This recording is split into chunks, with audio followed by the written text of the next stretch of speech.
బంగ్లాదేశ్లోని హిందూ ఆలయాలని ధ్వంసం చేసిన వారిని శిక్షించాలని వరంగల్ ఆధ్వర్యంలో బుధవారం భారీ ర్యాలీ నిర్వహించారు.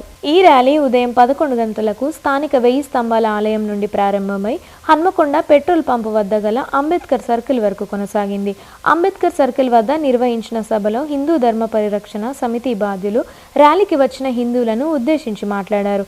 సమితి అధ్యక్షులు జైపాల్ రెడ్డి మాట్లాడుతూ బంగ్లాదేశ్లోని హిందువులపై గత కొంతకాలంగా అక్కడి ప్రభుత్వం అనేక రకాలుగా దాడులు జరుపుతుందని, అక్రమంగా అక్కడి హిందువులను అరెస్టు చేసి చిత్రహింసలు పెడుతున్నారని, అరెస్ట్ చేసిన వారిని వెంటనే విడుదల చేసేలా భారత ప్రభుత్వం జోక్యం చేసుకోవాలని అన్నారు.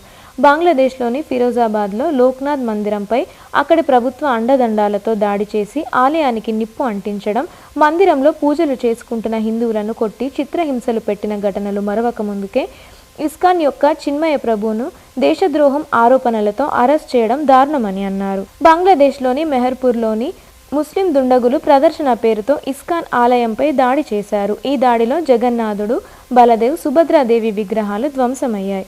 హిందూ ధర్మ పరిరక్షణ సమితి బాధ్యులు వెలగందుల రాజు, డాక్టర్ మంద శ్రీనివాసులు, జూలపల్లి కరుణాకర్లు మాట్లాడుతూ బంగ్లాదేశ్లో ఇస్కాన్ సభ్యులతో సహా 19 మంది హిందువులపై దేశద్రోహం కేసు నమోదైందన్నారు. ఈ ర్యాలీలో ఇస్కాన్ సంస్థ సభ్యులు, అయ్యప్ప సేవా సమితి, హనుమాన్ సేవా సమితి, మార్వాడి సేవా సమితి, పతాంజలి సంస్థ సభ్యులు తదితరులు పాల్గొన్నారు.